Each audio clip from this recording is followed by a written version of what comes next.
اعوذ باللہ من الشیطان الرجیم بسم اللہ الرحمن الرحیم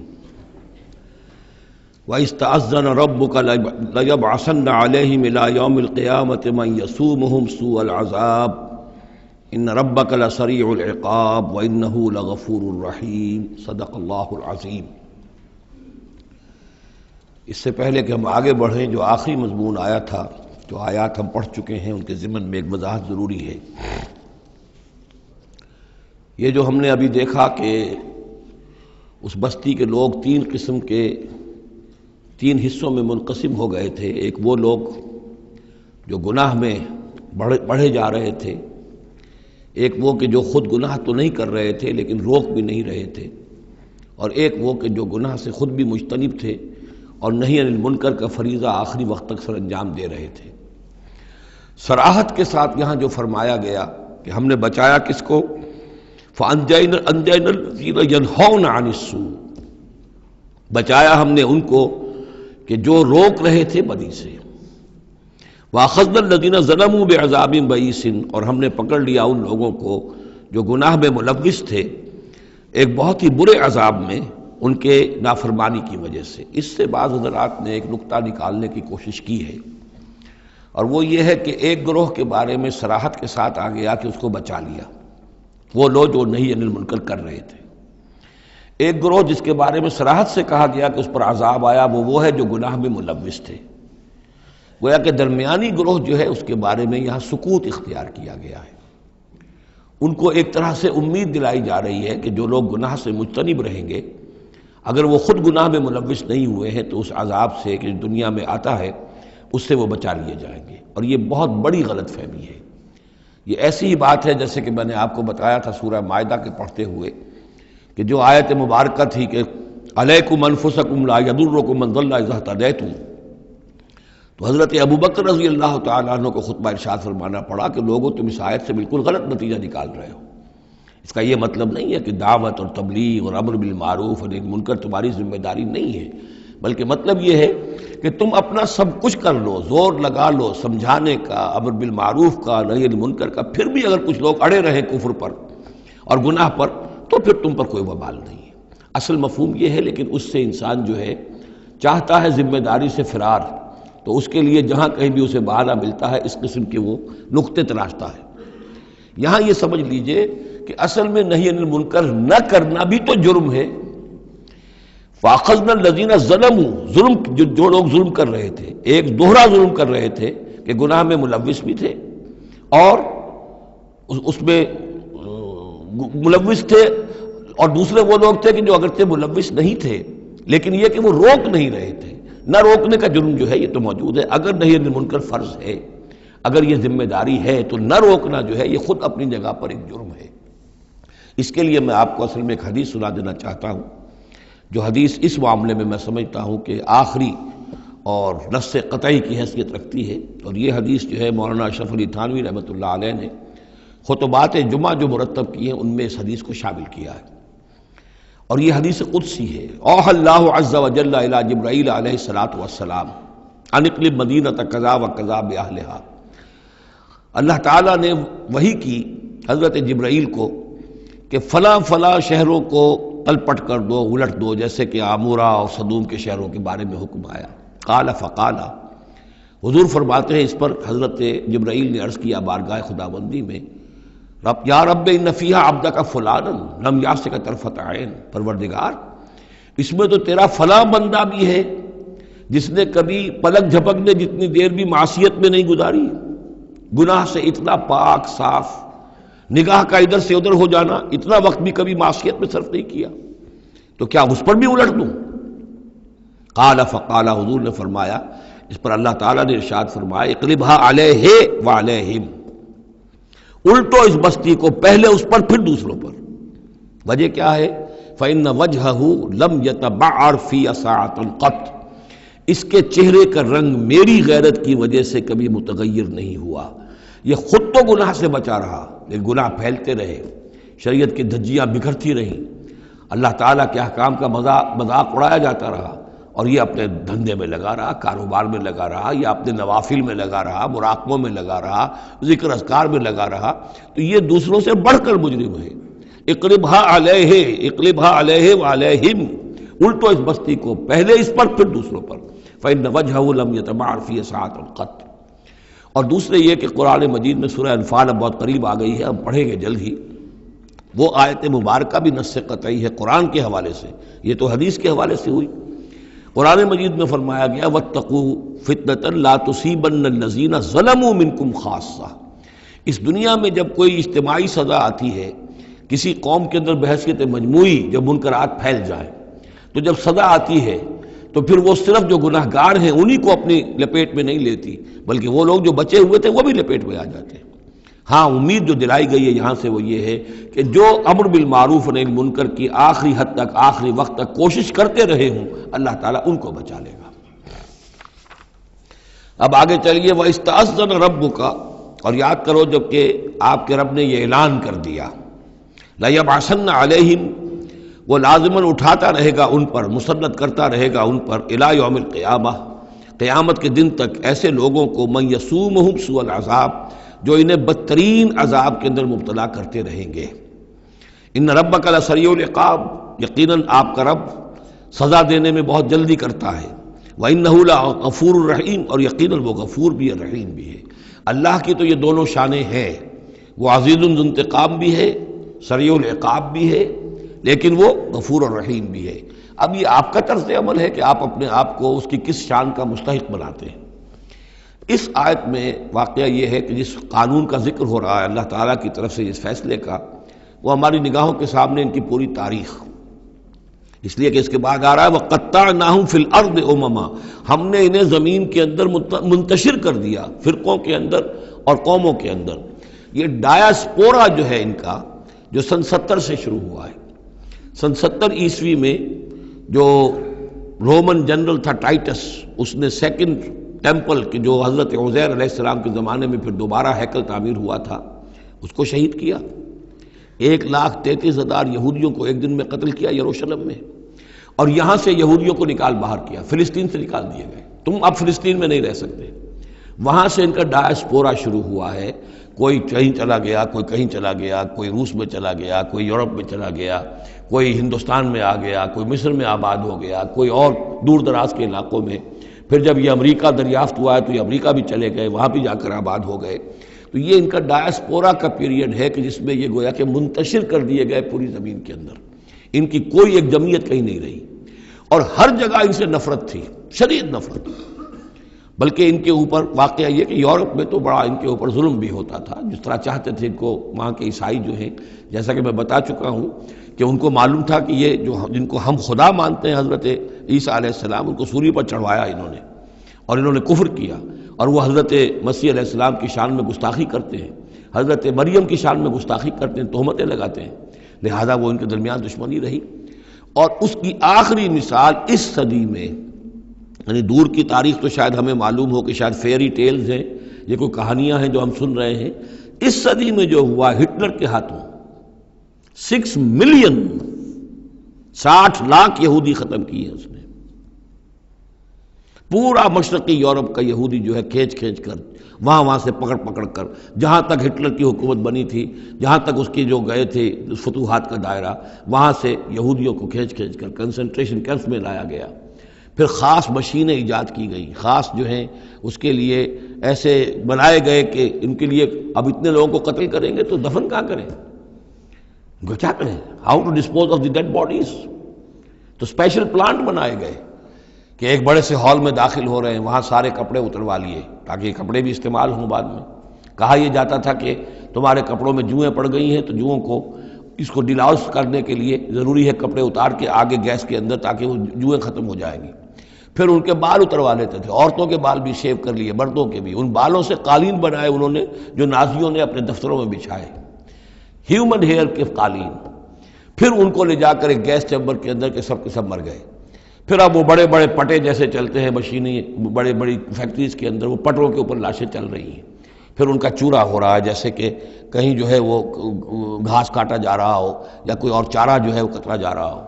پھر کسی خاص قسم کے کیمیکلز کے اندر ان کو تحلیل کیا کہ آخر میں کیا نکل رہا ہے، نہ کسی گوشت کا پتہ، نہ خون کا پتہ، نہ ہڈی کا پتہ، کسی شے کا پتہ نہیں، ایک بدبودار سیاہ رنگ کا مائع باہر نکل رہا ہے، اور اسے وہ لے گئے اپنے کھیتوں میں اور اسے بنا لیا کھاد۔ یہ کام اس صدی میں ہوا ہے، ہولوکاسٹ۔ اس میں زیادہ سے زیادہ یہ کہتے ہیں کہ یہ کچھ مبالغہ ہے 60 لاکھ کا، 40 لاکھ، تو 40 لاکھ بھی تو کم نہیں ہوتے، 40 لاکھ افراد کا اس طرح ختم ہو جانا۔ استأذن ربک لیبعثن علیہم الی یوم القیامہ، ان کا آخری وقت تو اب آنے والا ہے، وہ زیادہ دور نہیں ہے، لیکن اس سے پہلے جیسے شمع بجھنے سے پہلے بھڑکتی ہے، لہذا وہ ایک بھڑک ہے اس کی کہ جو یہودیوں کی ہے، اسرائیل ہے، ان کی طاقت ہے، ان کی قوت ہے، عربوں پر وہ چھائے ہوئے ہیں، اور واقعہ یہ ہے کہ مسلمان جس عذاب کے مستحق ہو چکے ہیں، اور ان میں سے عرب چونکہ ہمارے ہاں اونچے درجے کے، اس اعتبار سے امت کے اندر ان کا مقام اونچا درجے کا ہے کہ حضور عرب تھے، انہی کی زبان میں اللہ کی کتاب ہے، اور ان کی جو اللہ تعالیٰ کے دین کی طرف سے جو انہوں نے پیٹھ پھیری ہے، لہذا اس کی جو سزا انہیں مل رہی ہے وہ یہ ہے کہ ایک مغضوب علیہم قوم کے ہاتھوں ان کی تذلیل ہو رہی ہے، ان کے سامنے جھکنا پڑ رہا ہے۔ جن کے ساتھ کسی ایک کمرے میں کبھی بیٹھتے نہیں تھے، اب ان کے ساتھ گفت و شنید جو ہے اور ان کے ساتھ بغل گیر ہونے کی نوبت جو ہے وہ آئی ہے۔ اور ابھی جو کچھ ہونا ہے وہ خیر دوسری بات ہے، میں اس میں نہیں جانا چاہتا، وہ آخری وقت بھی آئے گا، پھر جو ہے حضرت مسیح علیہ السلام بھی نازل ہوں گے، اور وہی چونکہ ان کی طرف رسول تھے، رسول اللہ بنی اسرائیل، تو آخری وہ عذاب ہلاکت کہ جو باقی 6 قوموں کا تو آ چکا، حضرت نوح علیہ السلام، حضرت نوح کے سامنے بیٹا جو ہے وہ غرق ہوا کہ نہیں ہوا، حضرت ہود، حضرت صالح، ان سب کے سامنے جو ہے ان کی قومیں ہلاک ہوئیں، تو اب حضرت مسیح کو اٹھا لیا گیا تھا، وہی آئیں گے اور انہی کے ہاتھوں یہ اپنے کیفر کردار کو پہنچیں گے اور ان کا ایک ایک بچہ ختم ہوگا، لیکن اس سے پہلے ان کے ہاتھوں مسلمانوں پر اللہ کے عذاب کے بڑے کوڑے برسیں گے۔ To add insult to injury, کہ ایک یہودی قوم کے ہاتھوں، مغضوب علیہم قوم کے ہاتھوں پٹائی ہوگی، اور جو ہو رہی ہے، لیکن یہ کہ ابھی شدید تر صورت میں اس کا شروع ہونے والا ہے معاملہ۔ کوئی دنوں کی بات ہے کہ مسجد اقصی شہید کر دی جائے گی، اور پھر ایک طوفان جو ہے مڈل ایسٹ میں شروع ہو جائے گا۔ وَإِسْتَأْذَنَ رَبُّكَ لَيَبْعَثَنَّ عَلَيْهِمْ إِلَىٰ يَوْمِ الْقِيَامَةِ مَن يَسُومُهُمْ سُوءَ الْعَذَابِ، یاد کرو جب کہ آپ کے رب نے یہ اعلان کر دیا تھا کہ وہ لازماً اٹھاتا رہے گا، مسلط کرتا رہے گا ان پر قیامت تک ایسے لوگوں کو جو انہیں بدترین عذاب میں مبتلا کرتے رہیں گے۔ ان ربک لسریع العقاب وانہ لغفور رحیم وقطعناہم فی الارض، ہم نے متفرق کر دیا ان کو زمین میں، امماً، فرقے بن گئے، علیحدہ جماعتیں بن گئیں، اور اب ان کے جھگڑے ہو رہے ہیں مختلف علاقوں سے جو لوگ آ کر اسرائیل میں آباد ہو رہے ہیں۔ اب ظاہر بات ہے سینکڑوں برس تک کچھ یہودی جو ہیں روس میں رہے، ان کے اپنے کچھ مزاج اور بن گئے ہیں، ان کی شکلوں کے اندر بھی تبدیلی ہو گئی ہے، ان کی زبان بھی کچھ مختلف ہے، تو اب یہ اسرائیل کے اندر ان کے مابین تصادم ہوتا ہے۔ منہم الصالحون ومنہم دون ذلک، ان میں سے ہیں کچھ لوگ جو صالح بھی ہیں، لیکن یہ کہ ان میں وہ بھی ہیں کہ جو دوسری طرح کے ہیں، اور طرح کے ہیں۔ وَلَوْنَاهُمْ بِالْحَسَنَاتِ وَالسَّيِّئَاتِ لَعَلَّهُمْ يَرْجِعُونَ، ہم انہیں بھلائی سے اور برائی سے آزمائش کرتے رہے شاید کہ یہ لوگ لوٹ آئیں۔ فَخَلَفَ مِن بَعْدِهِمْ خَلْفٌ، لیکن یہ کہ ان کے بعد ایسے ناخلف لوگ ان میں پیدا ہو گئے، وَرِثُوا الْكِتَابَ، وہ کتاب کے وارث ہو گئے، وارث بنے، تورات کے وارث بنے۔ یاخذون عرض هذا الادنی، وہ اس دنیا جو ادنا زندگی ہے، دنیا کی ادنا زندگانی، اسی کے ساتھ و سامان کے پیچھے پڑے رہتے ہیں، حاصل کرتے ہیں حلال سے، حرام سے، جائز سے، ناجائز سے۔ وَيَقُولُونَ سَيُغْفَرُ لَنَا، اور کہتے ہیں ہمیں تو بخش دیا جائے گا، ہم ابراہیم کی نسل سے ہیں، اسرائیل کی اولاد ہیں، we are the chosen people of the Lord، سَيُغْفَرُ لَنَا، ہمیں بخش دیا جائے گا۔ وہیں یاتہم عرض مثلہ یاخذوہ، اگر ایسا ہی اور سامان بھی ان کو دیا جائے اور لے لیں گے، حرام سے یہ نہیں دیکھیں گے کہ حلال سے یا حرام سے۔ الم یؤخذ علیہم میثاق الکتاب، کیا ان سے کتاب کا عہد نہیں لیا گیا تھا؟ جب تورات دی گئی تھی تو عہد لیا گیا تھا، اللہ یقول علی اللہ الا الحق، کہ نہیں منسوب کریں گے اللہ کی طرف کوئی بات مگر حق، ودرسوا ما فیہ، اور انہوں نے پڑھا اس کو جو کچھ کہ اس میں تھا، والدار الآخرۃ خیر للذین یتقون، اور یقیناً آخرت کا گھر، پچھلا گھر تو بہتر ہے انہی لوگوں کے لیے جنہوں نے تقوی کی روش اختیار کیا، فلا تعقلون، تو کیا تم عقل سے کام نہیں لیتے؟ والذین یمسکون بالکتاب واقاموا الصلاۃ، اور رہے وہ لوگ کہ جو کتاب کو مضبوطی کے ساتھ جنہوں نے تھاما، تمسک کیا کتاب کے ساتھ، اور اقاموا الصلاۃ، نماز قائم کی، انا لا نضیع اجر المصلحین، ایسے مصلحین کا اجر ہم ضائع نہیں کریں گے۔ بات ہے کہ کوئی نہ کوئی لوگ تو ان کے اندر اچھے رہے، آخری وقت تک بھی رہے۔ وَإِذْ نَتَقْنَا الْجَبَلَ فَوْقَهُمْ، اور یاد کرو جب کہ ہم نے پہاڑ کو ان کے اوپر اٹھا دیا تھا، كَأَنَّهُ ذُلَّةٌ، ایسے ہو گیا تھا جیسے سائبان ہو، وَظَنُّوا أَنَّهُ واقع بِهِمْ، اور انہیں یقین ہو گیا تھا کہ ابھی ہم پر گرا کہ گرا۔ خُذُوا مَا آتَيْنَاكُمْ بِقُوَّةٍ، اور ہم نے اس وقت کہا تھا کہ تھامو اس کو مضبوطی کے ساتھ جو ہم نے تمہیں دیا ہے، اس کتاب کو مضبوطی سے تھامو، اس کو پوری قوت کے ساتھ اپنی اس کا تمسک کرو۔ وَاذْكُرُوا مَا فِيهِ لَعَلَّكُمْ تَتَّقُونَ، اور جو کچھ اس میں ہے اس کو یاد رکھو، مستحضر رکھو، تاکہ تم بچتے رہو اور تمہارے اندر تقویٰ کی روش پیدا ہو جائے۔ اب جو یہ بقیہ حصہ ہے 3 رکوع سورہ مبارکہ کے، اس میں بعض بڑے اہم مضامین آ رہے ہیں دین کے فلسفے کے اعتبار سے۔ وَإِذْ أَخَذَ رَبُّكَ مِن بَنِي آدَمَ مِن ظُهُورِهِمْ ذُرِّيَّتَهُمْ، اور یاد کرو جب کہ نکالے اللہ نے، آپ کے رب نے، تمام بنی آدم کی پیٹھوں سے ان کی نسل کو۔ اب یہ کہ یہ اصل میں تو معاملہ ہو رہا ہے عالم الارواح میں، جبکہ ابھی جسد پیدا ہی نہیں ہوئے تھے، لیکن 2 ہی شکلیں ہو سکتی تھی، یا تو لوگوں کو یہ ساری بات پہلے بتائی گئی ہوتی، عالم ارواح ہے، پہلی تخلیق یہ ہے، دوسری تخلیق یہ ہے، عالم ارواح میں یہ قول و قرار دیا گیا۔ عرب کے جو اولین مخاطب تھے حضور صلی اللہ علیہ وسلم کے اور قرآن کے، چونکہ ان کے لیے یہ چیزیں ان کی اس وقت کی استعداد کے اعتبار سے بھاری تھیں، قرآن مجید نے عام فہم الفاظ استعمال کیے۔ جب ہم نے نسل آدم کی تمام ان کی پیٹھوں سے ذریت کو نکال لیا، یعنی یہ کہ جتنے بھی انسان آنے والے تھے دنیا میں، ان سب کی ارواح جو ہیں وہ وہاں موجود تھیں۔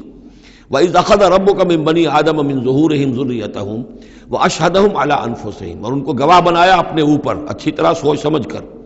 اقرار جو ہوتا ہے جس کو ہم کہتے ہیں میں بقائمی ہوش و حواس یہ اقرار کر رہا ہوں، تو پوری طرح ہوش و حواس میں سیلف کانشسنس، یہ میں آپ کو بتا چکا ہوں، ہمارے اندر جو سیلف کانشسنس ہے، خود شعوری، وہ ہے ہی ہماری روح کی بنیاد پر۔ حیوانات میں بھی شعور تو ہے، کانشسنس تو ہے، سیلف کانشسنس نہیں ہے، خود شعوری نہیں ہے۔ تو یہ خود شعوری کا منبع جو ہے در حقیقت وہ روح ہے۔ تو وہ ارواح موجود تھی، انہیں اپنی ذات کا شعور تھا۔ اشہدہم علی انفسہم، انہیں اپنی ذات کے اوپر خود گواہ بنا کر پھر سوال کیا، الست بربکم، کیا میں تمہارا رب نہیں ہوں، تمہارا مالک، تمہارا آقا؟ قالوا بلا، وہ کہیں گے کیوں نہیں، شہیدنا، ہم اس پر اقرار کرتے ہیں، ہم گواہ ہیں۔ اب یہاں نوٹ کیجئے، جیسے کہ اس سے پہلے آیا تھا سورہ مائدہ میں کہ اہل کتاب تمہارے پاس ہمارا بشیر اور نذیر آ گیا، مبادا تم یہ کہو کہ ہمارے پاس کوئی بشیر اور نذیر نہیں آیا۔ وہ گویا کہ اتمام حجت تھی اہل کتاب پر۔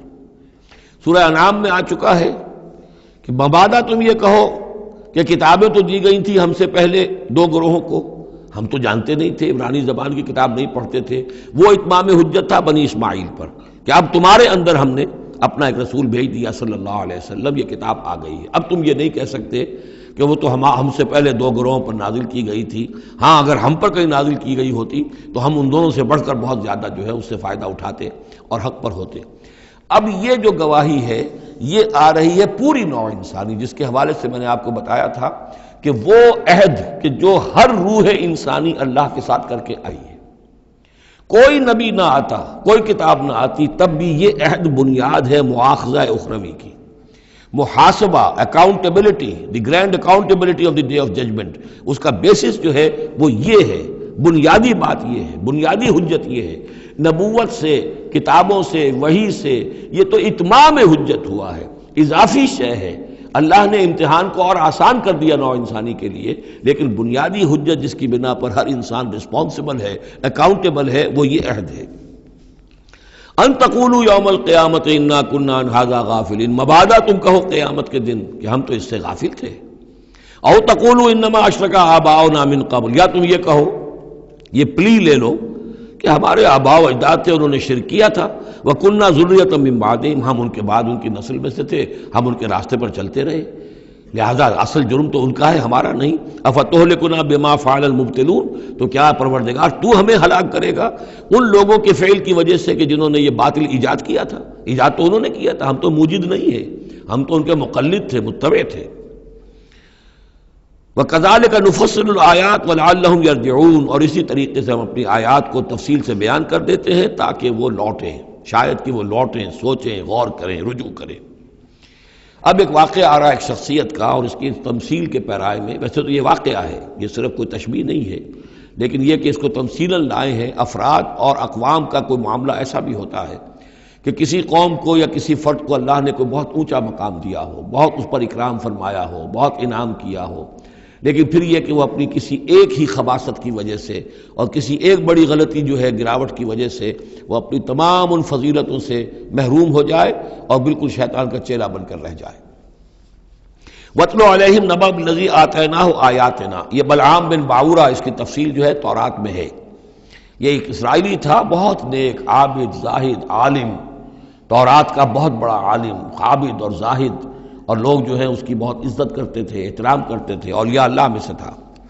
وَاتْلُ عَلَيْهِمْ نَبَأَ الَّذِي آتَيْنَاهُ آيَاتِنَا، نبا ہے اس لیے یہ واقعہ ہے، یہ صرف مثال نہیں ہے۔ ان کو سنائیے خبر اس شخص کی جس کو ہم نے اپنی آیات عطا کی تھی۔ اس سے میں یہ مفہوم لیتا ہوں کہ صاحب کرامت بزرگ تھا، یعنی جو آیات جو ہیں یہاں پر خاص طور پر کرامت کے لیے آ رہا ہے۔ فَانْسَلَخَ مِنْهَا، وہ اس میں سے نکل بھاگا۔ فَأَتْبَعَهُ الشَّيْطَانُ، تو شیطان اس کے پیچھے لگ گیا۔ یہاں بھی ایک نکتہ بہت اہم ہے، پہلے انسان خود غلطی کرتا ہے، شیطان مجبور نہیں کر سکتا کسی کو غلطی پر۔ ان عبادی لیس لک علیہم سلطان، کوئی اختیار کسی بندے پر شیطان کو حاصل نہیں ہے۔ غلطی خود کرے گا، اب شیطان جو ہے اس کا پیچھا کرے گا، اور اب اس کو، جس کو ہم کہتے ہیں ہمارے پنجاب میں یہ کہا جاتا ہے برے کو گھر تک پہنچا کے رہنا، کہ اب یہ کہ اسے کہیں راستے میں چھوڑے گا نہیں بلکہ آخری برائی کی آخری منزل تک پہنچائے گا۔ وَاتْلُ عَلَيْهِمْ نَبَأَ الَّذِي آتَيْنَاهُ آيَاتِنَا فَانْسَلَخَ مِنْهَا فَأَتْبَعَهُ الشَّيْطَانُ فَكَانَ مِنَ الْغَاوِينَ، تو وہ ہو گیا گمراہوں میں۔ وَلَوْ شِئْنَا لَرَفَعْنَاهُ بِهَا، ہم چاہتے تو اسے ان آیات اور جو بھی اس کے پاس علم تھا اس کے ذریعے سے ہم اسے اور بلند کرتے اور اونچا مقام دیتے۔ وَلَكِنَّهُ أَخْلَدَ إِلَى الْأَرْضِ، مگر وہ تو زمین کی طرف دھنستا چلا گیا۔ یہ زمین کی طرف دھنسنا کیا ہے؟ ایک ہمارا جسد ہے، یہ حیوانی جسد، یہ زمین سے آیا ہے۔ منہا خلقناکم، اور اس کے تقاضے ہیں۔ ایک وہ روح ہے جو عہد کر کے آئی ہے الست بربکم، ان کے درمیان کشاکش ہے۔ روح چاہتی ہے اوپر اٹھنا، کل شیء یرجع الی اصلہ، ہر شے اپنی بنیاد اور اپنی جڑ کی طرف، اپنے منبع اور سرچشمے کی طرف لوٹنا چاہتی ہے، لہذا روح اوپر اٹھنا چاہتی ہے، وہ اوپر سے آئی ہے۔ یہ جسم جو ہے، یہ ہمارا حیوانی جسد، یہ زمین سے آیا ہے، اس کی ساری توجہات زمین کی طرف ہیں، یہیں کا مال و متاع ہو، یہیں سے اس کی خوراک آ رہی ہے، یہیں سے اس کی تقویت کا سامان آ رہا ہے، ساری چیزیں یہ۔ اب یہ جو کشاکش ہے، انسان کی روح وہ اللہ کی طرف جانا چاہتی ہے، اور یہ جسم جو ہے یہ دنیاوی لذتوں میں، عیش میں، دنیا کے اندر جو ہے حلال سے حرام سے جو بھی حاصل کیا جا سکے، بابر بعیش کوش کہ عالم دوبارہ نیست۔ اب اگر کوئی شخص فیصلہ کر لیتا ہے زمین کی طرف بیٹھنے کا، تو گویا کہ اب اس نے اپنے آپ کو اللہ تعالیٰ کی توفیق سے وہ محروم کر لیا۔ فانسلخ منہا، اب وہ روح سسکتی رہے گی، احتجاج کرتی رہے گی، سسکتی رہے گی، ایک وقت میں آ کر شاید وہ مر جائے، اس پر موت وارد ہو جائے، اور وہ زندہ ہونے کی شکل میں بھی وہ در حقیقت ایک مقبرہ بن جائے یا تعزیہ بن جائے کہ روح اس کے اندر دفن ہو چکی ہے۔ تو نظر آ رہا چلتا پھرتا انسان، حقیقت میں وہ انسان تو مر چکا، اندر روح جو ہے وہ دفن ہو چکی، اب جو چل رہا ہے وہ حیوان انسان چل رہا ہے، وہ انسان جو تھا وہ تو مر چکا۔ تو یہ ہے وَلَكِنَّهُ أَخْلَدَ إِلَى الْأَرْضِ، زمینی خواہشات، زمینی آرزوئیں، یہ نچلے درجے کی سفلی قسم کی خواہشات، سفلی آرزوئیں اور امنگیں۔ وَاتَّبَعَ هَوَاهُ، اور اس نے پیروی کی اپنی خواہشات کی۔ فَمَثَلُهُ كَمَثَلِ الْكَلْبِ، تو اس کی مثال کتے کی سی ہے۔ إِن تَحْمِلْ عَلَيْهِ يَلْهَثْ أَوْ تَتْرُكْهُ يَلْهَثْ، وہ ہر وقت ہی ہانپتا رہتا ہے، کوئی اس کے اوپر بوجھ رکھیے تب بھی ہانپے گا، اور ویسے بھی وہ اس کی زبان باہر نکلی ہوتی ہے، ہانپتا رہتا ہے۔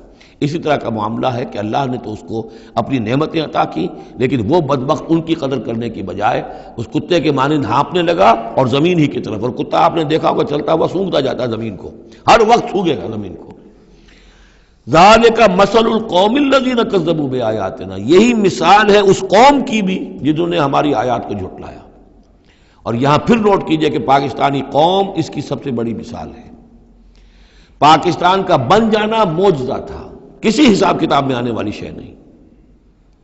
پھر پاکستان کا قائم رہ جانا معجزہ تھا، انگریزوں کو بھی اور ہندوؤں کو بھی یقین تھا کہ پاکستان قائم نہیں رہ سکتا، وائبل نہیں ہے، ختم ہو جائے، لیکن یہ کہ پاکستان قائم رہا۔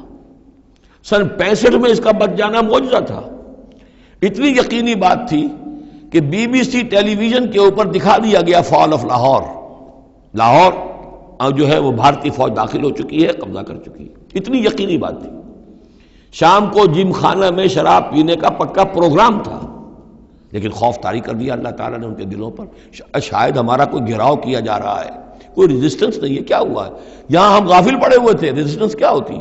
لیکن بجائے اس کے کہ وہ یہ سمجھتے کہ یہ غافل ہیں اور ریزسٹنس اس لیے نہیں ہو رہی، ان کے دلوں میں سألقی فی قلوب الذین کفروا الرعب، میں ان کافروں کے دلوں میں رعب ڈال دوں گا. وہ رعب پڑ گئے، پاکستان بچ گیا.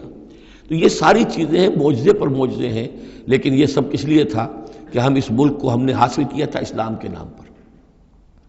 اسے تجربہ گاہ بنائیں گے، اسے ایک نمونہ بنا دیں گے پوری دنیا کے لیے. پوری دنیا دیکھے گی کہ اسلام کیا ہے، اسلام کا عادلانہ نظام کیا ہے. قائد اعظم نے کہا تھا ہم اس لیے پاکستان چاہتے ہیں کہ ہم عہد حاضر میں اسلام کے اصول حریت و اخوت و مساوات کا ایک نمونہ دنیا کے سامنے پیش کریں. وہ کہاں ہے؟ فانسلخ منہا، ان تمام آیات سے ہم نکل بھاگے ہیں، شیطان کی پیروی کی ہے. اور جو حال ہوا ہے 2 لخت ہو چکے ہیں. اور ابھی کیا حال ہوگا؟ جو نئی صورتحال جو ہے اس ملک کے اندر اب کھدبد ہونے لگی ہے، پکنے لگی ہے، اس کی صورتحال کیا بنے گی واللہ عالم. ذالک مثل القوم الذین کذبوا بآیاتنا، یہی مثال اس قوم کی بھی ہے جس نے ہماری آیات کو جھٹلایا. فاقصص القصص لعلہم یتفکرون، تو اے نبی آپ یہ چیزیں سنا دیجئے، شاید یہ تفکر کریں، شاید کہ یہ غور کریں، آپ یہ باتیں ہماری سنا دیجئے. سا مثلا القوم الذین کذبوا بآیاتنا، بری ہے مثال اس قوم کی جنہوں نے ہماری آیات کو جھٹلایا. وانفسہم کانوا یظلمون، اور وہ خود اپنی جانوں کے اوپر ظلم ڈھاتے رہے. من یہد اللہ فہو المہتدی، جسے اللہ ہدایت دیتا ہے وہی ہدایت یافتہ ہوتا ہے. ومن یضلل فاولئک هم الخاسرون، اور جس کی گمراہی کے اوپر اللہ تعالیٰ کی طرف سے مہر قائم ہو جائے تو وہ تو تباہ ہونے والے ہی ہیں. وَلَقَدْ ذَرَأْنَا لِجَهَنَّمَ كَثِيرًا مِنَ الْجِنِّ، اب یہ تیسری بات آ گئی حکمت قرآنی کی. دیکھیے پہلے وہ عہد الست جو عالم ارواح میں ہم نے کیا تھا. اچھا، اس عہد الست کے حوالے سے ہم پر یہ بات واضح ہو گئی، ایک ہمارا روحانی وجود ہے اور ایک ہمارا حیوانی وجود ہے. اگر ہماری توجہ اور ساری دلچسپی حیوانی وجود پر ہوگی تو ہم ظاہر بات ہے کہ پھر اس بلعام بن باورہ کی مثال بن جائیں گے، انفرادی سطح پر بھی اور قومی اور اجتماعی سطح پر بھی. اب تیسری بات آ رہی ہے کہ انسانوں میں سے کثیر انسان وہ ہیں جو نظر آتے ہیں انسان، حقیقت میں انسان نہیں ہے، حیوانوں کی سطح پر ہے. وَلَقَدْ ذَرَأْنَا لِجَهَنَّمَ كَثِيرًا مِنَ الْجِنِّ وَالْإِنسِ، ہم نے جہنم کے لیے پیدا کیے ہیں بہت سے جن اور انس. لہم قلوب لا یفقہون بہا، ان کے دل تو ہیں لیکن ان سے غور نہیں کرتے، تفقہ نہیں کرتے. وَلَهُمْ أَعْيُنٌ لَا يُبْصِرُونَ بِهَا، ان کی آنکھیں ہیں ان سے دیکھتے نہیں. وَلَهُمْ آذَانٌ لَا يَسْمَعُونَ بِهَا، ان کے کان ہیں لیکن ان سے سنتے نہیں. اولئک کالانعام، یہ چوپایوں کے مانند ہیں، بل ہم اضل، بلکہ ان سے بھی گئے گزرے. اولئک هم الغافلون، یہی لوگ ہیں کہ جو غافل ہیں. یعنی یہ کہ جب انسان ہدایت سے منہ موڑتا ہے اور جب ہٹ دھرمی پر اتر آتا ہے اور جب اللہ تعالیٰ دلوں پر مہر کر دیتا ہے اور ان کی سماعت پر کانوں پر مہر لگا دیتا ہے، ان کی آنکھوں پہ پردے ڈال، اب یہ کیا رہ گئے؟ اب یہ انسان نہیں رہے. ان کے دل تو ہیں تفقع سے خالی ہے، مہر لگ چکی ہے. آنکھیں تو ہیں حیوانوں کا سا دیکھنا دیکھ رہی ہیں. کتا بھی دیکھ لیتا ہے گاڑی آ رہی ہے مجھے بچنا ہے، انسان نے بھی دیکھ لیا. لیکن یہ دیکھنا حیوانی دیکھنا ہے. انسانی دیکھنا تو کچھ اور ہوتا ہے، کسی شے کو دیکھے اور اس کی حقیقت پر غور کرے. اہل نظر ذوق نظر خوب ہے، لیکن جو شے کی حقیقت کو نہ دیکھے وہ نظر کیا. لیکن یہ انسانی دیکھنا جو ہے، دیدن دیگر آموز سنیدن دیگر آموز، وہ دوسری قسم کا دیکھنا سیکھو، دوسری قسم کا سننا سیکھو.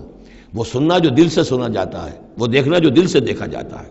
لیکن جب ان کے دلوں پر مہر ہو گئی، ان کے کانوں پر مہر ہو گئی، ان کی آنکھوں پر پردے پڑ گئے، اب ان کا حال کیا ہے؟ لہم قلوب لا یفقہون بہا ولہم اعین لا یبصرون بہا ولہم آذان لا یسمعون بہا اولئک کالانعام بل ہم اضل. یہ چوپایوں کے مانند ہیں بلکہ ان سے بھی گئے گزرے. اس لیے کہ چوپایوں کو تو اللہ نے پیدا ہی اس لیول پر کیا تھا، ان کو پیدا کیا تھا بہت اونچے مقام پر. یہی سورۃ التین کا مضمون ہے، والتین والزیتون وطور سینین وہذا البلد الامین لقد خلقنا الانسان فی احسن تقویم ثم رددناہ اسفل سافلین. انسان پیدا کیا گیا اس بلند ترین مقام کے اوپر، مسجود ملائک.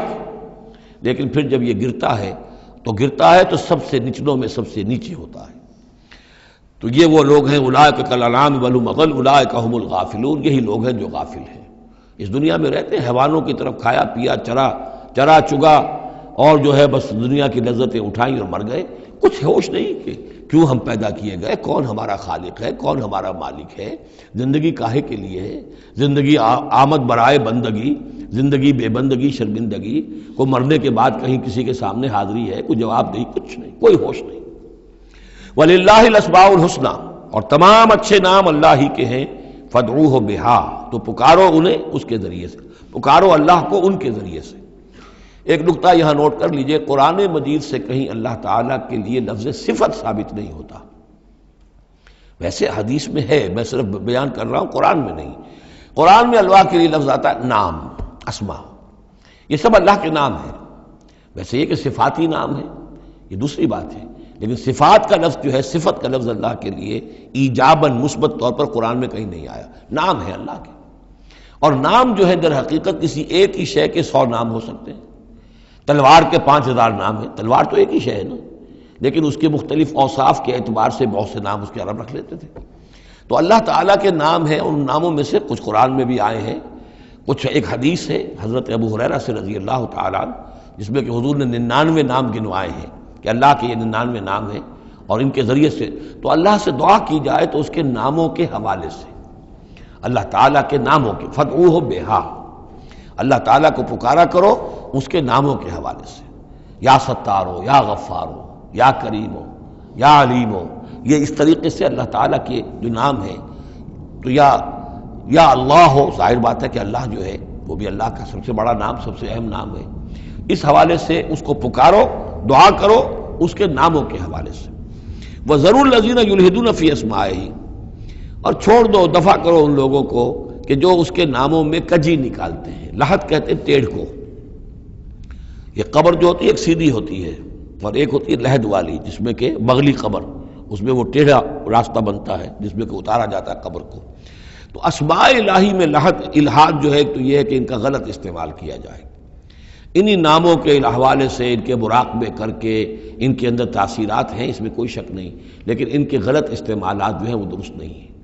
اللہ تعالیٰ کے ذکر کے لیے، اللہ سے خود اپنی دعا کے لیے ان کو ذریعہ بنایا جائے، لیکن ان کو لوگوں کے لیے نقصان پہنچانے کا ذریعہ بنانا یہ گویا کہ الحاد ہو جائے گا، غلط استعمال۔ اور دوسرے یہ کہ بعض اللہ تعالیٰ کے نام جو ہیں وہ جوڑوں کی شکل میں ہیں، ان میں ایک ہی کے حوالے سے پکارنا وہ بھی الحاد ہو جائے گا۔ المعز المذل، یہ اب جوڑا ہے، وہی عزت دینے والا ہے، وہی ذلت دینے والا ہے، لیکن اگر آپ نے یا مذلو یا مذلو یا مذلو کہنا شروع کر دیا تو یہ الحاد ہو جائے گا، اے ذلیل کرنے والے، اے ذلیل کرنے والے، اے ذلیل کرنے والے، یہاں دونوں لفظ آنے چاہیے، یا معز ہو یا مذلو، اے وہ کہ جو عزت دینے والا ہے اور اے وہ کہ جو ذلیل کرتا ہے۔ یہ دونوں نام جو ہے الرافع والخافض، ایک وہ ہے کہ جو اٹھانے والا ہے، اونچا کرنے والا ہے اور نیچے گرانے والا ہے، وہ الخافض بھی ہے، الرافع بھی ہے، المعز بھی ہے، المذل بھی ہے، المحیی بھی ہے، الممیت بھی ہے، زندہ رکھنے والا بھی ہے، موت وارد کرنے والا بھی ہے۔ تو یہ جو جوڑوں کے نام ہیں ان کو ساتھ ساتھ ہی ہمیشہ رکھنا چاہیے۔ ذروا الذین یلحدون فی اسمائہ سیجزون ما کانوا یعملون، القریب وہ بدلہ پائیں گے اپنے اعمال کا۔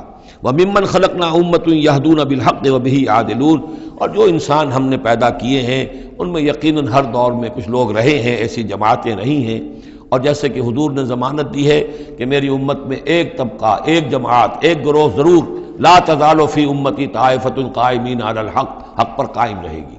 تو فرمایا وہ یہدون بالحق، جو حق کی ہدایت بھی دیتے رہیں گے، اور بہی یعدلون، اور حق ہی کے ساتھ عدل بھی کرتے رہیں گے۔ والذین کذبوا بآیاتنا سنستدرجهم من حیث لا یعلمون، باقی رہے وہ لوگ کہ جو ہماری آیات کی تکذیب کرتے ہیں، تم رفتہ رفتہ سہج سہج ان کو لے آئیں گے وہاں سے جہاں انہیں پتہ بھی نہیں ہوگا۔ استدراج اسے کہتے ہیں کہ ایک شخص کفر کے راستے میں بڑھتا جا رہا ہے، لیکن اس کی کامیابیاں دنیا میں بڑھتی جا رہی ہیں، وہ اور بڑھ رہا ہے اور بڑھ رہا ہے، وہ سمجھ رہا ہے اللہ کا فضل ہو رہا ہے مجھ پر، حالانکہ اصل میں اللہ تعالیٰ نے اس کی رسی دراز کی ہے تاکہ اور گناہ جو اس نے کمانے ہیں وہ کما لے۔ اس کو استدراج کہتے ہیں، اور یہ بہت بڑا فتنہ ہے۔ بسا اوقات ایک انسان غلط راستے پر چل رہا ہے، لیکن وہ اس استدراج کی وجہ سے یہ سمجھ بیٹھتا میں صحیح راستے پر ہوں، تبھی تو اللہ کی رحمت آ رہی ہے، تبھی تو مجھے کامیابی مل رہی ہے، قدم قدم پر جو ہے کامیابی میری قدم بوسی کر رہی ہے۔ نہیں، یہ استدراج ہے۔ والذین کذبوا بآیاتنا سنستدرجهم من حیث لا یعلمون، ہم آہستہ آہستہ انہیں پکڑ لیں گے جہاں سے انہیں پتہ بھی نہیں ہوگا۔ وَأُمْلِي لَهُمْ، آپ ان کو ڈھیل دیں گے، ان قیدی متین، میری چال بہت مضبوط ہے۔ جب وہ مچھلی جو ہے کانٹا اس کی حلق میں اب پھنس چکا ہے، اب اس کی ڈور جو ہے آپ ڈھیلی کرتے رہیے، کوئی حل نہیں، ان قیدی متین، کہیں جانے والی نہیں ہے۔ اولم یتفکروا، کیا یہ لوگ تفکر نہیں کرتے، غور و فکر نہیں کرتے؟ ما بصاحبہم من جنہ، ان کے جو ساتھی ہیں یعنی محمد صلی اللہ علیہ وسلم، انہیں کوئی جنون نہیں ہے، کوئی جن ان پر نہیں آ گیا ہے۔ یہ بھی وہی انداز ہے، سرچنگ کویسچن، کہ ذرا غور کرو، کبھی تم نے سوچا ہے، کہہ تو دیتے ہو تم، کبھی سوچا ہے یہ محمد صلی اللہ علیہ وسلم جو تمہاری نگاہوں کے سامنے ہے، ان کی سیرت، ان کا کردار، ان کی شخصیت، ان کی طہارت، ان کی صفائی، نظافت، یہ چیزیں ایسی ہیں کہ جن کے بارے میں کوئی شخص یہ کہہ سکے کہ ان پر کوئی جن آ گیا ہے یا ان کا کوئی دماغی توازن ٹھیک نہیں رہا؟ ما بصاحبہم من جنہ، کوئی ان کو جنون نہیں ہے، کوئی جن ان کے اوپر نہیں آ گیا، ان ہوا الا نذیر مبین، نہیں ہے یہ مگر ایک واضح طور پر خبردار کر دینے والے۔ اولم ينظروا فی ملکوت السماوات والارض وما خلق اللہ من شیء، اور کیا یہ لوگ غور و فکر نہیں کرتے آسمانوں اور زمین کی سلطنت میں اور جو اللہ تعالیٰ نے چیزیں بنائی ہیں؟ وان عسى ان يكون قد اقترب اجلهم، اور کیا انہیں یہ گمان نہیں ہے ہو سکتا ہے کہ ان کی مہلت ختم ہوا چاہتی ہو، ان کی اجل، لکل امت اجل، ہر قوم کے لیے ایک اجل معین ہے، تو تم کیسے نچنت ہو گئے ہو سکتا ہے کہ تمہاری وہ اجل اب قریب آ چکی ہو۔ ان یکون قد اقترب اجلہم فبأی حدیث بعدہ یؤمنون، تو اب اس کے بعد اور کس شے پر، کس بات پر یہ ایمان لائیں گے؟ من یضلل اللہ فلا ہادی لہ، جس کو اللہ گمراہ کر دے گا یا جس کی گمراہی پر اللہ کی طرف سے مہر تصدیق ثبت ہو جائے گی، اب اسے کوئی ہدایت دینے والا نہیں۔ وَيَذَرُهُمْ فِي طُغْيَانِهِمْ يَعْمَهُونَ، اور وہ چھوڑ دے گا ان کو ان کی سرکشی میں اندھے ہو کر آگے بڑھتے ہوئے۔ یسألونک عن الساعۃ ایان مرساھا، اے نبی آپ سے پوچھتے ہیں یہ قیامت کب آئے گی؟ آپ ہمیں بہت ڈراتے رہتے ہیں، قیامت قیامت قیامت کب آئے گی، کب لنگر انداز ہوگی؟ قل انما علمها عند ربی، کہہ دیجئے اس کا علم تو میرے رب کے پاس ہے۔ لا یجلیھا لوقتھا الا ھو، نہیں روشن کرے گا اسے اس کے وقت پر مگر خود وہ، اس کا وقت سوائے اللہ کے کسی کے علم میں نہیں، کسی فرشتے کے علم میں نہیں ہے، کسی کے علم میں نہیں ہے، وہی ہے لا یجلیھا لوقتھا، اپنے اس وقت معین کے اوپر خود ہی اسے روشن کرے گا۔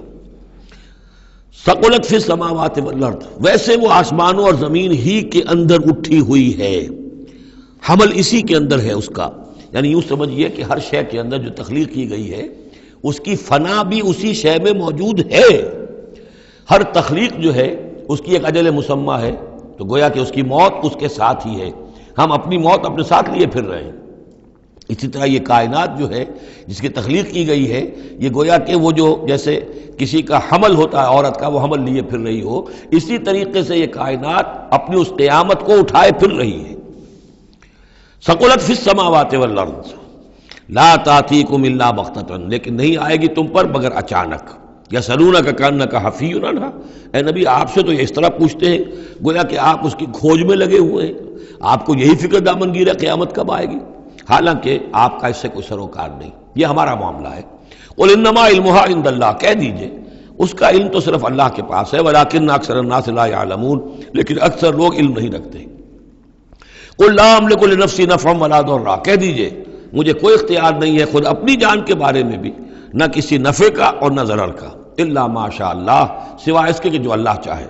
ولو کنت اعلم الغیب لاستکثرت من الخیر، اور اگر مجھے علم غیب حاصل ہوتا تو میں تو بہت سا خیر جمع کر لیتا، میرے پاس علم غیب نہیں ہے۔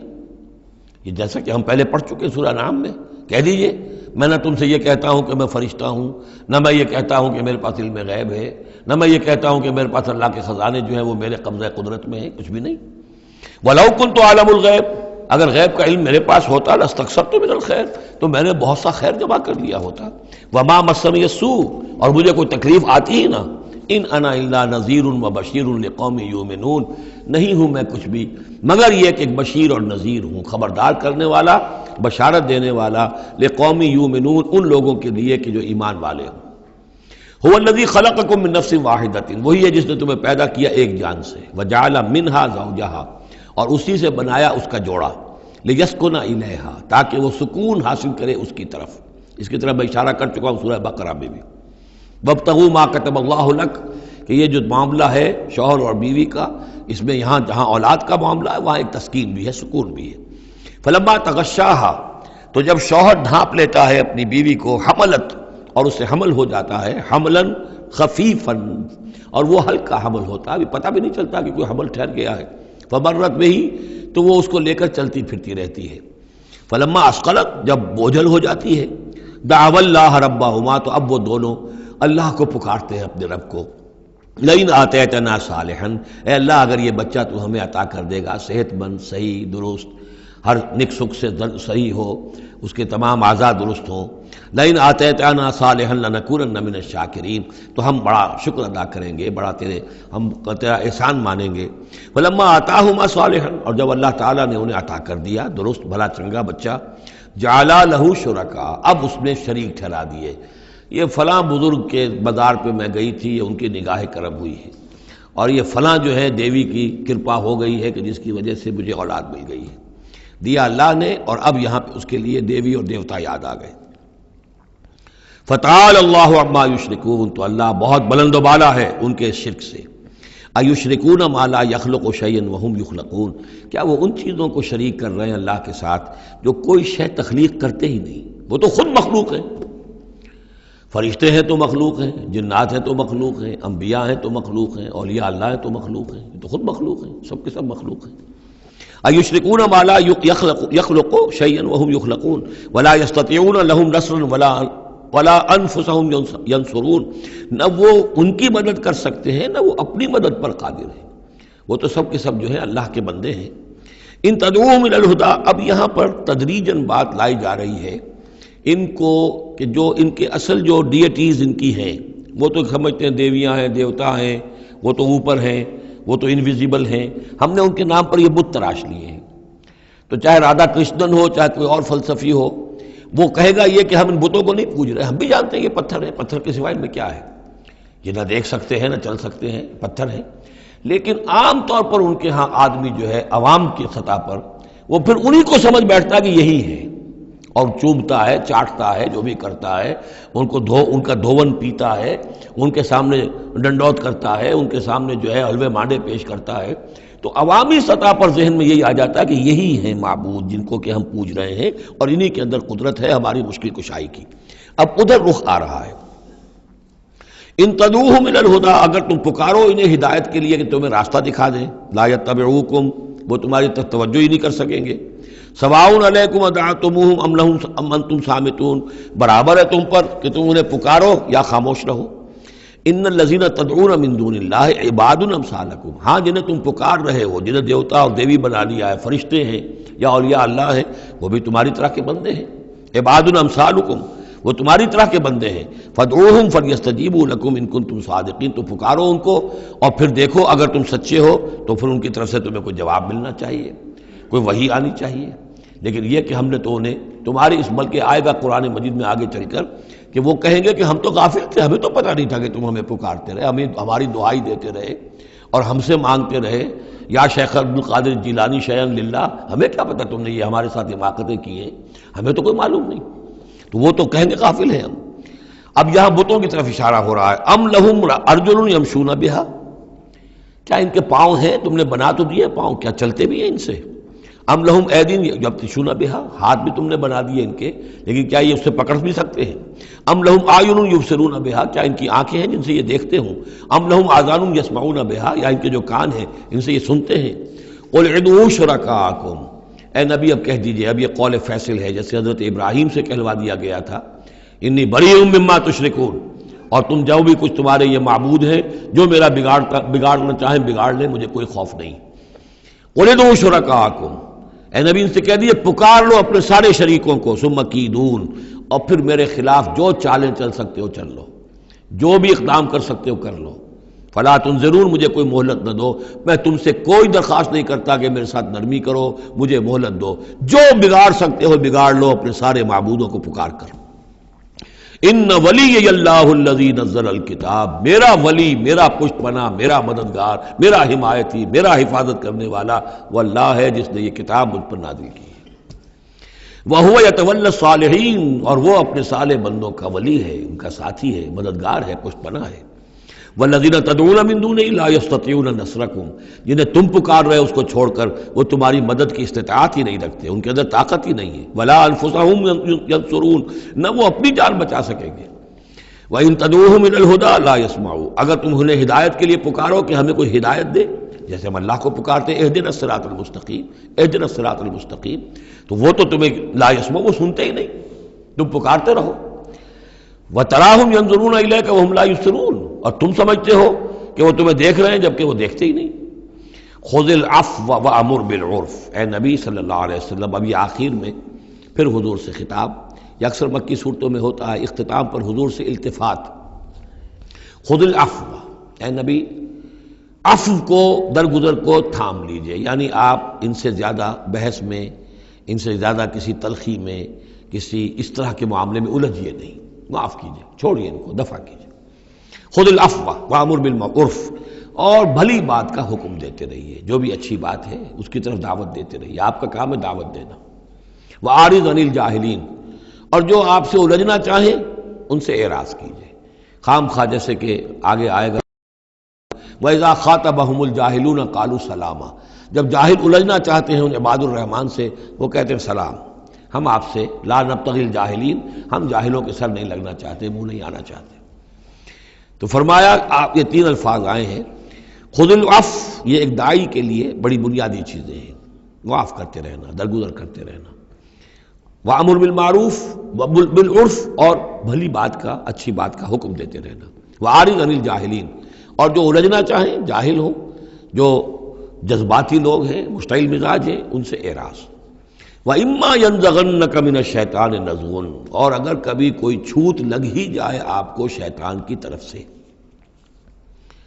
نزع کھینچ لینا، نزغ مس کر جانا، چھو جانا، چھوت، عین اور غین کا یہ فرق ہو گیا، یعنی یہ کہ کبھی آپ کو غصہ آئی جائے، آخر ظاہر بات ہے بربنائے طبع بشری، کبھی غصہ آئی جاتا ہے، آخر آئی گیا تھا حضور کو غزوہ احد میں، کیف یہدی اللہ قوما خضبوا وجہ نبیہم بالدم، کیسے اللہ ہدایت دے گا اس قوم کو جس نے اپنے نبی کے چہرے کو خون سے رنگ دیا، غصہ آ گیا تھا۔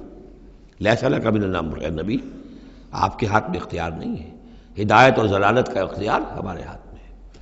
اسی طریقے سے اے نبی اگر کبھی غصہ آ جائے، فرمایا وَإِمَّا يَنزَغَنَّكَ مِنَ الشَّيْطَانِ نَزْغٌ فَاسْتَعِذْ بِاللَّهِ، فوراً اللہ کی پناہ طلب کرو، إِنَّهُ سَمِيعٌ عَلِيمٌ۔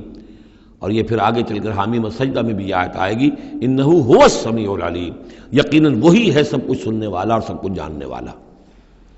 إِنَّ الَّذِينَ اتَّقَوْا إِذَا مَسَّهُمْ طَائِفٌ مِّنَ الشَّيْطَانِ تَذَكَّرُوا، اور یہی روش ہے تقوی والوں کی، جن لوگوں کے اندر تقوی ہوتا ہے، جب ان پر کوئی گزر ہو جاتا ہے شیطان کے کسی سائے کا، اذا مسہم طائف من الشیطان، شیطان کا کوئی ان کے اوپر گزر ہو گیا، کوئی سایہ پڑ گیا، تذکروا، فوراً وہ چوکنے ہو جاتے ہیں، فوراً ہوش میں آ جاتے ہیں کہ یہ کیا ہوا، ہم پر کچھ اثر پڑ گیا تھا، کچھ عارضی طور پر کچھ غفلت سے طاری ہو گئی تھی، جیسے کہ خود حضور فرماتے ہیں صلی اللہ علیہ وسلم، انہ لا یغان علی قلبی، میرے دل پر بھی کبھی کبھی حجاب سا آ جاتا ہے، وَإِنِّي لَأَسْتَغْفِرُ اللَّهَ 70 مرۃ فی کل یوم، اور میں روزانہ 70 مرتبہ اللہ سے استغفار کرتا ہوں۔ لیکن یہ سمجھ لیجئے کہ ہمارے دل کے اوپر حجاب وہ بہت اور شے ہے، اور حضور کے قلب مبارک پر حجاب، آپ کے قلب مبارک کا حجاب جو ہے وہ ہماری 100 حضوریوں، لاکھوں حضوریوں سے بڑھ کر جو ہے وہ حضوری کے درجے میں ہوگا۔ لیکن جو انٹینسٹی ہے، جو تعلق مع اللہ کی انٹینسٹی ہے، اس میں ذرا سی کمی بھی آ گئی ہے تو اس سے حضور نے تعبیر کیا کہ میرے بھی دل پر کبھی کبھی حجاب آ جاتا ہے، انہ لا یغان علی قلبی، انٹینسٹی تو کم ہو گئی نا، یہ بجلی جس پاور کی ہے ذرا سی کم ہو جائے گی تو ایک دفعہ تو آپ کو محسوس ہوگا اندھیرا ہو گیا، حالانکہ بجلی ہے، روشنی ہے، اندھیرا نہیں ہوا ہے، لیکن اس کی پاور کم ہوئی ہے۔ تو فرمایا کہ انہ لا یغان علی قلبی وانی لاستغفر اللہ 70 مرۃ فی کل یوم۔ ان الذین اتقوا اذا مسهم طائف من الشیطان تذکروا، تو فوراً وہ چوکنے ہو جاتے ہیں، یاد کرتے ہیں، فاذا هم مبصرون، اور ان کی آنکھیں کھل جاتی ہیں، انہیں حقائق نظر آنے لگتے ہیں، وقتی سا جو سایہ پڑ گیا تھا اس سے وہ فوراً نکل آتے ہیں۔ وَإِخْوَانُهُمْ يَمُدُّونَهُمْ، باقی جو شیطانوں کے بھائی ہیں انہیں شیطان گھسیٹ کر لے جاتے ہیں، فی الغی، وہ اس کجی کے اندر وہ گھسیٹتے ہوئے دور تک پہنچاتے ہیں، جیسے بلعم بن باعورہ کو پہنچایا کہ اسے آخری حد تک پہنچا کر دم لیا۔ تو شیطانوں کا جو ولی ہوگا پھر شیطان کا تو اس کے اوپر زور چلے گا، لیکن جو اللہ کے بندے ہیں ان پر تو شیطان کا اختیار ہے ہی نہیں۔ وہ تو یہ کہ جیسے ہی ذرا سا ان کے اوپر کوئی اثر پڑا بھی، کوئی سایہ سا آیا بھی تو فوراً چونک گئے اور اللہ کی طرف متوجہ ہو گئے۔ ثم لا یقصرون، پھر وہ کمی نہیں کرتے، اسے آخری منزل جو ہے گمراہی کی وہاں تک پہنچا کر رہتے ہیں۔ وَإِذَا لَمْ تَأْتِهِمْ بِآیَةٍ، اب دیکھیے یہ عمود ان دونوں صورتوں کا، خاص طور پر انعام کا، آیت لاؤ، نشانی لاؤ، معجزہ دکھاؤ، نبوت منوانا چاہتے ہو، رسالت منوانا چاہتے ہو تو دکھاؤ معجزہ، حصی معجزہ، جیسے موسیٰ کو ملے، جیسے عیسیٰ کو ملے، وغیرہ وغیرہ۔ اب اس کو سم اپ کر رہے ہیں، وَإِذَا لَمْ تَأْتِهِمْ بِآیَةٍ، اے نبی جب آپ ان کے پاس کوئی معجزہ نہیں لائے، قالوا، انہوں نے کہا لولا اجتبیتہا، کیوں نہیں کوئی چن کر لے آتے، کہیں سے چھانٹ کر لے آتے، تو اب تمہارا دعویٰ یہ ہے تم اللہ کے رسول ہو، محبوب ہو، تو کیا وجہ ہے، کیوں رہ گئے، کس وجہ سے؟ لولا اجتبیتہا، کہیں سے کوئی چھانٹی کر کے، کہیں سے کوشش کر کے لے آتے۔ قل انما اتبع ما یوحی الی، اس زمن میں ایک واقعہ میں نے پڑھا تھا، یہ تفسیر کبیر میں، امام راضی کی تفسیر میں، کہ حضور کے ایک پھپھی زاد بھائی تھے، اگرچہ وہ ایمان نہیں لائے تھے لیکن حضور سے ہمدردی رکھتے تھے، ساتھ رہتے تھے، تعاون کرتے تھے، جہاں کہیں حضور جاتے تھے دل میں نرمی تھی ان کے، اور امید تھی حضور کو کہ حضور ایمان لے آئیں گے۔ لیکن جب آخری معاملہ یہ ہوا کہ جو سرداران قریش تھے انہوں نے گویا کہ ان کے اپنے زوم میں انہوں نے حجت قائم کر دی، اے نبی یہ معجزہ دکھا دو، اے محمد چلو مان لیں گے، چلو یہ نہیں دکھا سکتے یہ دکھا دو، یہ نہیں دکھا سکتے یہ دکھا دو، وہ سب سورہ بنی اسرائیل میں آئے گا۔ تو جب یہ ساری باتیں حضور نے کرنی میرے اختیار میں نہیں ہے، یہ تو اللہ تعالیٰ کا فیصلہ ہے، اللہ جب چاہے گا دکھائے گا، میرے اختیار میں نہیں ہے، تو پھر وہاں سے حضور جب اٹھے سب وہاں تو شور مچ گیا، پھر ظاہر بات ہے کہ وہ تو تالی پٹ گئی ہوگی کہ بس رہ گئے ان کی، اب تو یہ تو ہمارے جو عوام ہیں انہوں نے کہا ہوگا کہ ہمارے سردار تو جیت گئے، اس لیے کہ یہ تو ناکام رہ گئے، انہوں نے تو آخری درجے میں کہہ دیا یہ نہیں دکھا سکتے یہ دکھا دو، یہ نہیں دکھا سکتے یہ دکھا دو، یہ معجزہ نہیں تو یہ دکھا دو، یہ نہیں تو یہ دکھا دو، کوئی بھی نہیں دکھا سکتے۔ تو اس کے بعد جب حضور کے ساتھ وہاں سے حضور دل گرفتہ ہو کر اٹھے اور آئے تو ساتھ وہ پھوپھی زاد بھائی بھی تھا، اس نے کہا کہ محمد آج تو آپ کی قوم نے آپ پر حجت قائم کر دی ہے، اب میں آپ کا ساتھ نہیں دے سکتا۔ یعنی یہ ہے کہ جو اثر پڑتا تھا لوگوں کے اوپر کہ اب تو حجت آپ پر قائم ہے، تو جس کو میں نے کہا تھا سورہ انعام کا وہ مقام کہ ان کان کبر علیک اعراضهم فان استطعت فتبتغي نفقا في الارض او سلما في السماء فتاتيهم بآیہ، اے نبی اگر آپ پر بہت بھاری گزر رہا ہے، شاق گزر رہا ہے ان کا اعراض، تو اگر آپ میں طاقت ہے تو کہیں زمین میں سرنگ لگا لیجئے، کہیں آسمان پر سیڑھی لگا لیجئے، اور کہیں سے جہاں سے آپ لا سکتے ہو لے آئیے، ہم نہیں دکھائیں گے۔ تو واقعہ یہ ہے کہ انسان اس کو اپنے اوپر طاری کرے، اس صورتحال میں ویژولائز کرے اپنے آپ کو، تو کس قدر ضیق میں اس وقت محمد الرسول اللہ صلی اللہ علیہ وسلم کی شخصیت آ چکی تھی۔ وَإِذَا لَمْ تَأْتِهِمْ بِآیَةٍ، اور جب آپ نہیں لائے ان کے پاس کوئی نشانی، قَالُوا لَوْلَا اجْتَبَیْتَهَا، کیوں نہیں لے آئے کہیں سے؟ قُلْ إِنَّمَا أَتَّبِعُ مَا يُوحَىٰ إِلَيَّ، کہہ دیجئے میری حیثیت تو صرف یہ ہے کہ میں پیروی کر رہا ہوں اس کی کہ جو میری طرف وحی کی جا رہی ہے، اس سے بڑا میں نے دعویٰ نہیں کیا، نہ خدائی کا، نہ کوئی علم غیب کا دعویٰ کیا، نہ میں نے یہ کہا کہ اللہ کے خزانے میرے دستے تصرف میں ہیں، میں نے کوئی دعویٰ نہیں کیا۔ ھذا بصائر من ربکم، اور یہ تمہارے رب کی طرف سے بصیرت افروز باتیں ہیں جو میں تمہارے سامنے پیش کر رہا ہوں، میں خود پیروی کر رہا ہوں اس کی اور تمہارے سامنے پیش کر رہا ہوں۔ وَھدًى وَرَحْمَةٌ لِّقَوْمٍ يُؤْمِنُونَ، اور یہ ہدایت ہے اور رحمت ہے ان لوگوں کے حق میں جو ایمان لانے والے ہیں۔ وَإِذَا قُرِئَ الْقُرْآنُ فَاسْتَمِعُوا لَهُ وَأَنصِتُوا، اور جب قرآن پڑھا جا رہا ہو تو تم اسے پوری توجہ سے سنا کرو۔ سمع یسمع کے معنی سننا، اور استمع یستمع پوری توجہ کے ساتھ، ارتکاز توجہ کے ساتھ سننا، کان لگا کر، کان دھر کر سننا۔ وانصتوا، اور خود خاموش رہا کرو۔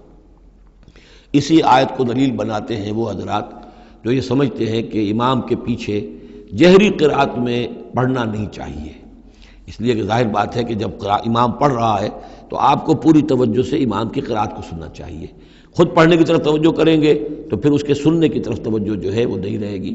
اور یہاں خاص حکم بھی ہے انصتو، خود خاموش رہو، لعلکم ترحمون، تاکہ تم پر رحم کیا جائے. واذکر ربک فی نفسک تضرعا وخیفا ودون الجہر من القول بالغدو والآصال، اور اپنے رب کو یاد کرتے رہا کرو اپنے جی ہی جی میں، تضرعا، عاجزی کرتے ہوئے، گڑ گڑاتے ہوئے. اس عاجزی اور گڑ گڑانے کی انتہا ہے وہ دعا جو میں نے نقل کی ہے، جو مسلمانوں پر قرآن مجید کے حقوق کے نام سے میرا کتاب چاہے اس کے آخر میں مقام عبدیت، اللہم انی عبدک وابن عبدک وابن امتک فی قبضتک ناصیتی بیدک ماض فی حکمک عدل فی قضاؤک. اے اللہ میں تیرا بندہ ہوں، غلام ہوں، میرا باپ بھی تیرا بندہ اور غلام تھا، میری ماں تیری ادنا کنیز تھی، میں تیرے قبضہ قدرت میں ہوں، میرے پورے وجود میں تیرا ہی حکم جاری و ساری ہے، اور تو جو بھی میرے بارے میں فیصلہ کرے عدل فی قضاؤک، وہ یقیناً حق پر اور عدل پر مبنی ہے. یہ عاجزی. اسألوک بکل اسم ہو لک، میں تجھ سے درخواست کر رہا ہوں تیرے ہر نام کے حوالے سے تیرا ہے. علمتہ احدا من خلقک، جو تو نے کسی اپنی مخلوق کو سکھایا، او انزلتہ فی کتابک، یا اپنا نام تو نے اپنی کسی کتاب میں نازل فرمایا، اب استاثرت بہ فی مکنون الغیب عندک، یا اپنے اس نام کو تو نے اپنے پاس ہی غیب میں ہی کہیں چھپا کر رکھا ہوا ہے، خزانہ بنایا ہوا ہے. میں ان تمام ناموں کے حوالوں سے سوال کے حوالے سے واسطے سے آپ سے درخواست کرتا ہوں ان تجعل القرآن ربیع قلبی ونور صدری وجلاء حزنی وذہاب ہمی وغمی. قرآن کو میرے سینے کا نور بنا دے، میرے دل کا سرور بنا دے، میرے تفکرات کا ازالے کا ذریعہ بنا دے، میرے غموں کا اور تفکرات اور جو بھی پریشانیاں ہیں ان کے ازالے کا ذریعہ بنا دے. یہ ہے دعا محمد رسول اللہ کی. اب خاص طور پر چونکہ آیت پہلے آ گئی تھی وَإِذَا قُرِئَ الْقُرْآنُ فَاسْتَمِعُوا لَهُ وَأَنصِتُوا، تو اسی کے حوالے سے یہ دعا جو ہے یہ خاص طور پر جو ہے مسلمانوں پر قرآن مجید کے حقوق اور کیا عظمت قرآن کی ہے کہ اللہ تعالیٰ سے جو سوال کر رہے ہیں حضور کہ قرآن کو التجعل القرآن ربیع قلبی ونور صدری، میرے سینے کا نور، میرے دل کی بہار بنا دے. وَاذْكُرْ رَبَّكَ فِي نَفْسِكَ تَضَرُّعًا وَخِيفًا، اور یاد کرتے رہا کرو اپنے رب کو اپنے جی میں، گڑ گڑاتے ہوئے، عاجزی کے ساتھ، اور خیفہ، خوف کے ساتھ. دون الجہر من القول، اور بلند آواز سے نہیں، پست آواز سے. لیکن یہ ضرور ہے کہ آدمی دعا مانگے تو ایسے مانگے کہ خود سن لے. اس میں یہ ہوتا ہے کہ ایک تو دعا وہ مانگ رہا ہے، ایک اس کی سماعت بھی اس دعا سے استفادہ کرتی ہے. نماز میں بھی اگر اکیلا انسان نماز پڑھ رہا ہو تنہا تو جو رکعتیں ہیں چاہے سری بھی ہوں ان کو ایسا ضرور پڑھے کہ جیسے خود وہ سن رہا ہے، اس حد تک جو ہے تاکہ وہ نماز میں جو پڑھ رہا ہے اس کے ساتھ اس کی سماعت بھی اس سے مستفید اور مستنیر ہوتی چلی جائے.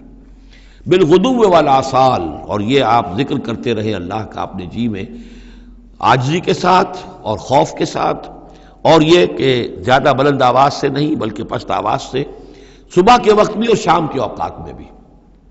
جیسے میں نے توجہ دلائی تھی سورہ نام کے شروع میں، نور ہمیشہ قرآن میں واحد آئے گا، ظلمات ہمیشہ جمع. اسی طرح غدو یہ ہمیشہ ایک، اور آصال اصیل کی جمع ہے یعنی شام کے اوقات. اور اس میں اشارہ ہے کہ صبح کی نماز ایک ہی ہے جو اللہ تعالیٰ نے فرض رکھی ہے. اور جیسے ہی لدلوک الشمس الی غسق اللیل، سورج ذرا ڈھلنا شروع ہوتا ہے، مغرب کی طرف ذرا اترنا شروع ہوتا ہے، وہاں سے لے کے پے بپے نمازیں ہیں، ظہر ہے، عصر ہے، مغرب ہے، عشاء ہے. تو یہ جو ہے یہ آصال جمع کا صیغہ ہے. بالغدو والآصال، غدو والآصال، ولا تکن من الغافلین، اور غافلوں میں سے نہ ہو جائیے. ان الذین عند ربک، یقیناً وہ بزرگ ہستیاں، وہ ملائکہ مقربین، وہ ملائے اعلیٰ جو اپنے رب کے پاس ہیں، مقربین ہیں، قریب ترین ہیں. وہ جس کے بارے میں امیر خسرو نے کہا ہے کہ خدا خود میر محفل بود اندر لامکاں خسرو، محمد شمع محفل بود شب جائے کہ من بودم. ایک لامکاں کی محفل وہ بھی ہے جہاں کا میر مجلس اللہ ہے اور جہاں فرشتے ہیں، ملائکہ مقربین ہیں، اور محمد رسول اللہ روح محمدی وہاں گویا کہ چراغ اور شمع کی حیثیت سے ہے. تو ان الذین عند ربک لا یستکبرون عن عبادتہ، وہ جو اس کے قریب ترین ہیں وہ بھی اس کی عبادت سے استکبار نہیں کرتے، استکبار کی بنیاد پر عبادت سے دستکش نہیں ہوتے۔ وَيُسَبِّحُونَهُ، اور اس کی تسبیح کرتے رہتے ہیں، وہ لَهُ يَسْجُدُونَ، اور اس کے لیے سجدے کرتے رہتے ہیں۔ بارک اللہ لی ولکم فی القرآن العظیم ونفعنی وإیاکم بالآیات والذکر الحکیم۔ یہ آخری آیت